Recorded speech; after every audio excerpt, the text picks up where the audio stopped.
GVR&S college of engineering and technology Budampadu 2007 సంవత్సరంలో SGVRS educational society చే స్థాపించబడిన సంస్థ మన GVR&S college of engineering and technology. ఈ సొసైటీని ఇంజనీరింగ్ అండ్ టెక్నాలజీ మరియు మేనేజ్మెంట్ రంగాల్లో ఉన్నత విద్యను ప్రతి విద్యార్థికి అందించి అద్భుతమైన నైపుణ్యాలతో వారి కలలను సాకారం చేసుకోవడానికి మరియు విద్యార్థులు అంతా కూడా ఉన్నత శిఖరాలను చేరుకోవాలనే ముఖ్య లక్ష్యంతో highly certified and experienced number 1 teaching faculty చే నూతన విద్యా విధానాలతో ఇంజనీరింగ్ విద్యా రంగంలో అదిరిపోయే ఫలితాలతో సంచలనాలు సృష్టిస్తూ ముందుకు దూసుకెళ్తున్న సంస్థ మన GVR&S college. Courses offer diploma, computer science and engineering, artificial intelligence and machine learning, electronics and communication engineering, electrical and electronics engineering, mechanical engineering. BTech లో computer science and engineering, artificial intelligence and data science, artificial intelligence and machine learning, electronics and communication engineering, electrical and electronics engineering, mechanical engineering. MTech లో computer science and engineering, VLSI and embedded systems, power systems, CAD or CAM and MBA. GVR&S engineering కాలేజీలో విద్యార్థులకు ప్రామాణిక విద్యతో పాటు practical knowledge, model ల్యాబ్లు, అనుభవజ్ఞులైన అధ్యాపకులు అందుబాటులో ఉంటారు. ప్లేస్మెంట్ ట్రైనింగ్, ఇంటర్న్షిప్ అవకాశాలు, ప్రాజెక్ట్ గైడెన్స్ మరియు కో కరికులర్ యాక్టివిటీస్ ద్వారా విద్యార్థుల సంపూర్ణ అభివృద్ధికి మా కాలేజ్ కట్టుబడి ఉంటుంది. AICTE అప్రూవల్ తో పాటు మంచి విశ్వవిద్యాలయ అనుబంధంతో విద్యార్థులకు బలమైన కెరీర్ బేస్ ను అందించబడుతుంది. మీ భవిష్యత్తుకి బలమైన పునాదిని GVR&S ఇంజనీరింగ్ కాలేజ్ తో నిర్మించుకోండి. మరిన్ని వివరాలకు మరియు అడ్మిషన్లకై సంప్రదించండి.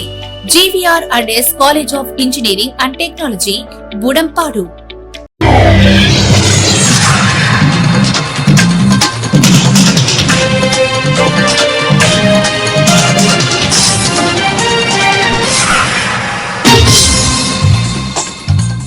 నమస్కారం, సిటీ న్యూస్ కి స్వాగతం. ఈనాటి వార్తా విశేషాలు. బీసీలకు 42% రిజర్వేషన్లపై కేంద్ర బీజేపీ ప్రభుత్వం ద్వంద్వ వైఖరి వ్యవహరిస్తుందని సిపిఎం పార్టీ కేంద్ర కార్యవర్గ సభ్యులు తమ్మినేని వీరభద్రం అన్నారు. తెలంగాణ ప్రభుత్వం తీసుకొచ్చిన 42% బిల్లును ఆమోదిస్తే క్రెడిట్ కాంగ్రెస్ పార్టీకి దక్కుతుందేమో అని, ఆమోదించకపోతే బీహార్ ఎన్నికల్లో బీసీ ఓట్లు దూరమైపోతాయేమో అని మీనవేషాలు లెక్కిస్తుందన్నారు. బీసీలకు 42% రిజర్వేషన్ల బిల్లును పార్లమెంట్ లో చట్టం చేయాలని డిమాండ్ చేస్తూ సిపిఎం రాష్ట్ర కార్యదర్శి జాన్ వెస్లీ అధ్యక్షతన ఇందిరా పార్క్ ధర్నా చౌక్ లో జరిగిన ధర్నా కార్యక్రమంలో తమ్మినేని వీరభద్రం పాల్గొన్నారు. ఈ సందర్భంగా ఆయన మాట్లాడుతూ కులాల మధ్య అసమానతలు తొలగించాలంటే వెనుకబడిన కులాలు రాజకీయంగా, ఆర్థికంగా బలపడాలని ఆయన అభిప్రాయపడ్డారు. అందుకు రిజర్వేషన్ల ద్వారా వచ్చే అవకాశాలను సద్వినియోగం చేసుకోవాలని సూచించారు. కామ్రేడ్ తమ్మినేని వీరభద్రం గారిని వేదికపైకి రావాల్సిందిగా కోరుతాము. అలాగే కేంద్ర కమిటీ బీసీల ఉద్యమానికి సర్వకులాల మద్దతు అవసరం, న్యాయమైన డిమాండ్ కాబట్టి ఆ రకంగా మనం ముందుకు సాగాలని చెప్పి కోరుకుంటూ నమస్కారం. స్థానిక సంస్థల్లో కానీ అసలు కులమే ధ్వంసం కావాలని సిపిఎం కోరుకుంటున్నాం. ఉండడానికి వీలు లేదు అని సిపిఎం కోరుకుంటున్నది.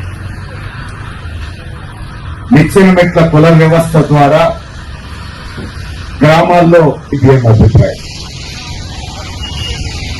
అత్యంత ఆధునికమైనటువంటి పెట్టుబడిదారులు కూడా అంబానీలు, అదానీలు లాంటి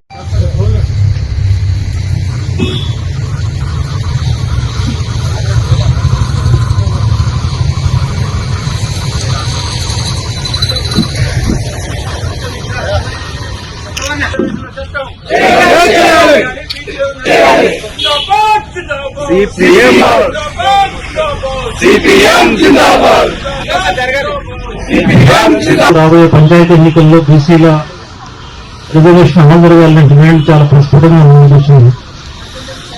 రాజకీయ పార్టీలు కూడా ఈ చర్చలో పాల్గొనక తప్పడం లేదు. అందరూ మేమే దానికి ముందు ఉండాలంటే మేమే ముందు ఉండాలన్నట్టుగా పోటీలు పడి కార్యక్రమం చేస్తుంది. కానీ ఈ రోజున సిపిఎం పార్టీ చేస్తున్న కార్యక్రమం ఆ పోటీ కోసం చేస్తున్న కార్యక్రమం కాదు. ఎందువల్లంటే ఇప్పుడు వచ్చిన ఎన్నికల కోసం, ఎన్నికల ముందు వచ్చిన డిమాండ్ల కోసం సిపిఎం స్పందించలేదు. మొదటి నుంచి సమాజంలో రిజర్వేషన్ల గురించి, బీసీల రిజర్వేషన్ల గురించి కూడా చాలా స్పష్టమైన అవగాహన. రిజర్వేషన్లు ఉండకూడదు, మెరిట్ ను బట్టి అన్ని నిర్ణయం జరగాలి, ప్రతిభ ఉన్న వాళ్ళని పక్కన పెట్టి ప్రతిభ లేకపోతే లేదా ప్రతిభ తక్కువగా ఉంటే రిజర్వేషన్ పేరుతో వాళ్ళు ముందుకు తీసుకురావడం ఏంటనే చర్చ చాలా మంది అగ్రకులాలకు సంబంధించిన వాళ్ళు చేశారు. కానీ మొదటి నుంచి కమ్యూనిస్టులు తీసుకున్న వైఖరి ఏంటంటే వెనుకబడటం అనేది, ప్రతిభ తక్కువ ఉండటం అనేది వ్యక్తిగతంగానో కుటుంబ పరంగానో వాళ్ళు చేస్తున్న పాపమో లేక వాళ్ళ చేతకాంతనమో కాదు. దళితులైనా, బీసీలైనా, ఎస్టీలైనా, మోస్ట్ బ్యాక్వర్డ్ బీసీలైనా వీళ్ళందరూ సమాజంలో వెనకబడుతున్నారంటే, చదువులు ఆర్థికంగా ఇతరులతో పోటీ పడలేకపోతున్నారంటే అది వాళ్ళకి తెలివిలేక కాదు, సమాజమే వాళ్ళని ఆ రకంగా అణిచిపెట్టింది. సమాజం అంటే ఇప్పుడు మనమందరం కాకపోవచ్చు, మా తాతలు ముత్తాతలు, మా ముత్తాతల ముత్తాతలు కొన్ని వేల సంవత్సరాలుగా కొన్ని కులాలపైన, కొన్ని తరగతులపైన ఆంక్షలు విధించి వీళ్ళు చదవడానికి వీలు లేదు, వీళ్ళ ఆస్తి కలిగి ఉండడానికి వీలు లేదు అని వేల సంవత్సరాల పాటు ఆంక్షలతో నడిపిన సమాజం మనకు తెలుసు. దళితులు చదవడానికి వీలు లేదు, చదివితే వేదం చదివితే లేదా వేదం వింటే వాళ్ళ చెవుల్లో సీసం పోయాలి అనే రకంగా దుర్మార్గమైన చేస్తున్న కార్యదర్శి వర్గ సభ్యులు మల్లు లక్ష్మి గారిని వేదిక మీదకి రావాల్సిందిగా కోరం.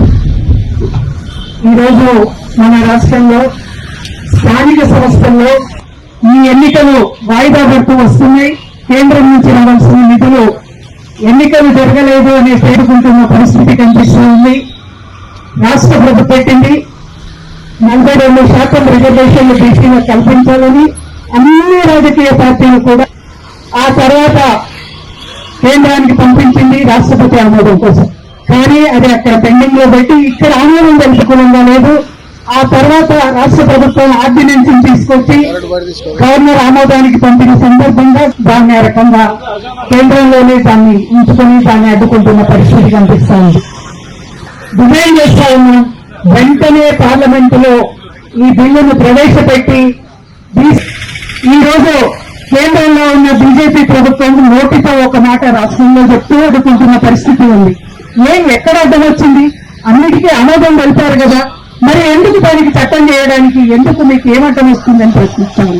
రాష్ట్రం నుంచి 8 మంది ఎంపీలను పంపించి 2 మంత్రులు కేంద్రం నుంచి ఇక్కడి నుంచి ఉంది రాష్ట్రం నుండి ఎందుకు అడ్డుకుంటున్నారు? కేంద్రం మీద ఒత్తిడి తీసుకొచ్చి ఆ బిల్లును ఆమోదింపజేసి తెలంగాణ రాష్ట్ర ప్రజలకు ప్రాతినిధ్యం వహిస్తున్న మీరు ఎందుకు దాన్ని ఆ రకంగా నానుస్తున్నారు? ఈరోజు చెప్తున్నారు ఆ 42% రిజర్వేషన్లలో మైనార్టీలు కూడా ఉన్నారు కాబట్టి వాళ్ళు లేకుండా అయితే అప్పుడు ఆ చట్టానికి ఆమోదం తెలుపుతామని ఈ రోజు కిషన్ రెడ్డి గాని బండి సంజయ్ గాని తెలుపుతూ ఉన్నారు. ఎందుకు? మీరున్న రాష్ట్రాల్లో ఏం చేస్తున్నారు? అక్కడ మైనార్టీలకు అమలైతే లేవా? ఆ రిజర్వేషన్లలో కలిసి లేవా? అత్యంత వెనుకబడిన ఓబీసీలుగా చెప్పబడుతున్న మైనార్టీలు ఈరోజు దూపేట్లు కావచ్చు, ఇతర కాషా కావచ్చు, ఫకీర్ సాబులు కావచ్చు, అత్యంత వెనుకబడిన తరగతికి సంబంధించిన మైనార్టీలు ఈ రోజు ఆ రిజర్వేషన్లలో కవర్ అవుతున్నారు. మన పక్కకున్న ఆంధ్రప్రదేశ్ లో కూడా రిజర్వేషన్లలో ఆ మైనార్టీలకు రిజర్వేషన్లు ఉన్నాయి, అందులోనే వాళ్ళు భాగమై ఉన్నారు. మరి ఇక్కడెందుకు? దీన్ని అడ్డుకునేటందుకు, బీసీలకు రిజర్వేషన్లు కల్పించే విషయంలో అడ్డుకునేందుకు మీ కుంటి సాకులు మాత్రమే అని మనకు స్పష్టంగా అర్థమవుతుంది. మొన్న ఇక్కడే పెద్ద ధర్నా పెట్టి బీసీలకు మేము అనుకూలంగా ఉన్నామని బీజేపీ చెప్పింది. ఎక్కడ నీ అనుకూలత?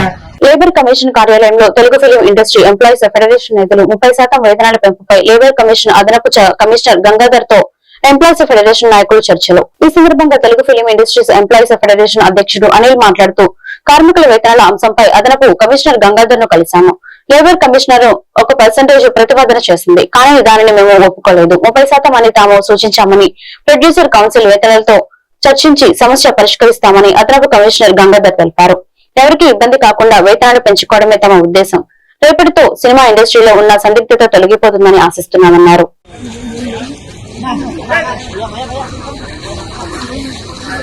వెళ్తుంటే వాళ్ళు వస్తారు కంపల్సరీ. పైకి వెళ్ళాలి, పైకి వెళ్ళి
మీరు చెప్తారు మార్నింగ్ మేము ఇద్దరు కాదైపోతుంది సార్.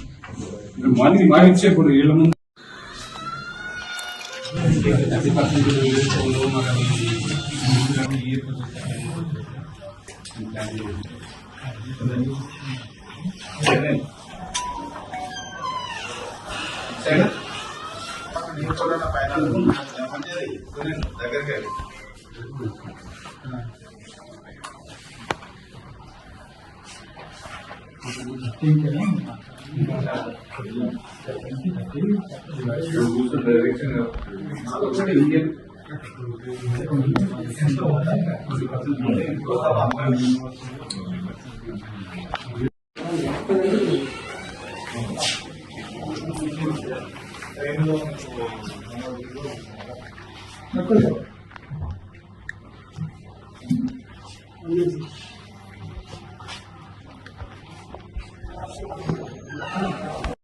కార్మికుల వేతనాల గురించి లేబర్ కమిషన్ గంగాధర్ గారు పిలవడం జరిగింది.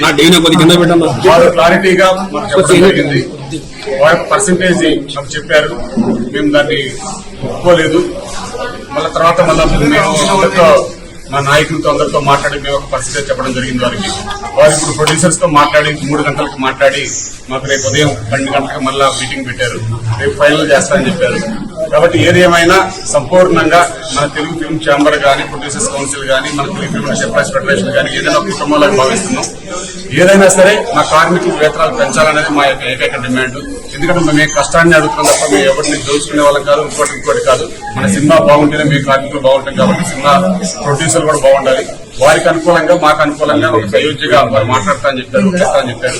ఏదేమైనా సాయంత్రం 5 గంటల కానీ లేదా రేపు ఉదయం 11 గంటలకు మళ్ళీ రమ్మని చెప్పారు.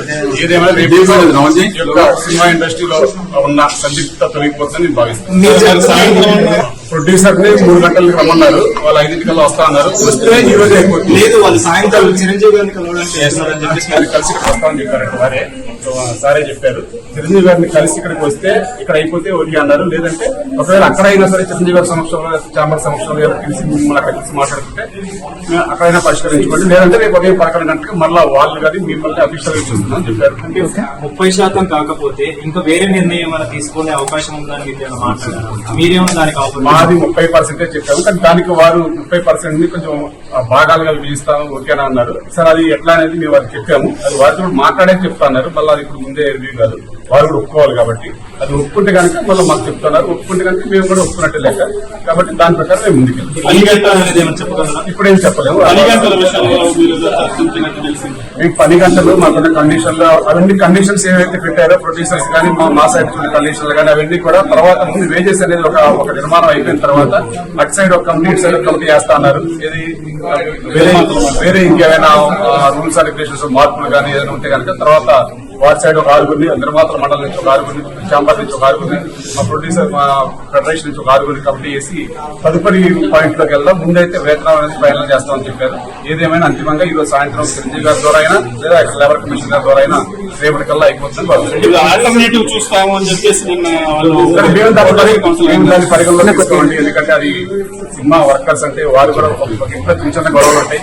వారు ఆవేశంగా ఇచ్చారని భావిస్తాం. ఏదైనా మేము సినిమా ఇండస్ట్రీకి పనిచేసేది మన 24 కార్మిక సంఘాలే. ఈ సంఘాలతో పనిచేస్తారని భావిస్తున్నాం. సరే వాళ్ళు ఎందుకు ఇచ్చారో ఏంటనేది వారిని అడగాలి.